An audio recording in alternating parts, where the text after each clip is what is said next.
الرحمن السلام علیکم ناظرین کرام، آج ہم آپ سے جس شخصیت کے بارے میں بات کریں گے وہ ہیں پاکستان کے سابق صدر اور فوج کے سابق جرنیل صدر ایوب خان۔ صدر ایوب خان 14 مئی 1907 کو ہری پور ہزارہ کے قریبی گاؤں ریحانہ میں ایک قزل باش گھرانے میں پیدا ہوئے۔ آپ اپنے والد مرزا داد خان کی دوسری بیوی کے پہلے بیٹے تھے۔ ابتدائی تعلیم کے لیے آپ کا نام سرائے صالح کے ایک اسکول میں داخل کروایا گیا اور اس کے علاوہ ایک قریبی گاؤں کابل پائی میں بھی حاصل کیا۔ آپ نے تعلیم جو آپ کے گھر سے 5 میل کے فاصلے پر تھا۔ آپ خچر کے ذریعے اسکول جایا کرتے تھے۔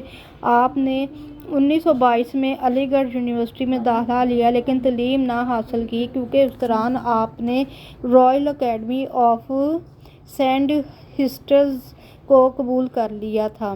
جنرل ایوب خان نے تربیت گاہ میں بہت اچھا وقت گزارا اور آپ کو 14 پنجاب ریجمنٹ شیردل میں تعینات کیا گیا جو اب 5 پنجاب ریجمنٹ ہے۔ جنگ عظیم دوم میں آپ نے بطور کیپٹن حصہ لیا اور پھر بعد میں برما کے محاذ پر بطور میجر تعینات رہے۔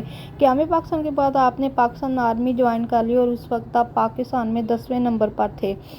جلد ہی آپ کو بریگیڈیئر بنا دیا گیا اور پھر 1948 میں مشرقی پاکستان میں پاکستانی فوج کا سربراہ بنا دیا گیا۔ 1949 میں مشرقی پاکستان سے واپسی پر آپ کو ڈپٹی کمانڈر ان چیف بنا دیا گیا۔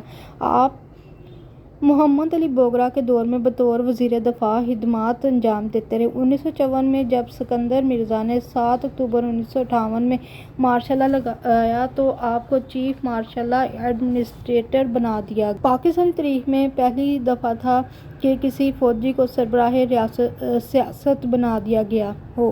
صدر پاکستان ایوب خان کا دور حکومت 1958 سے لے کر 1969 تک کا ہے۔ آپ کے دور میں ملک پاکستان نے دن دگنی رات چوگنی ترقی کی۔ صدر ایوب خان وہ پاکستانی فوجی ہیں جنہوں نے بہت کم عمر میں سب سے زیادہ رینکس حاصل کیے۔ صدر ایوب خان 19 اپریل 1974 کو انتقال کر گئے۔ انا للہ و انا الیہ راجعون۔ صدر ایوب خان کے بیٹے گوہر ایوب اور ان کے پوتے عمر گوہر ایوب پاکستانی سیاست میں اہم کردار ادا کر رہے ہیں۔ صدر ایوب خان کو جن اعزازات سے نوازا گیا وہ ہیں رائل وکٹورین چین، نشان Pakistan, MBI، Knight Grand Cross of the Order of Saint Michael and Saint George.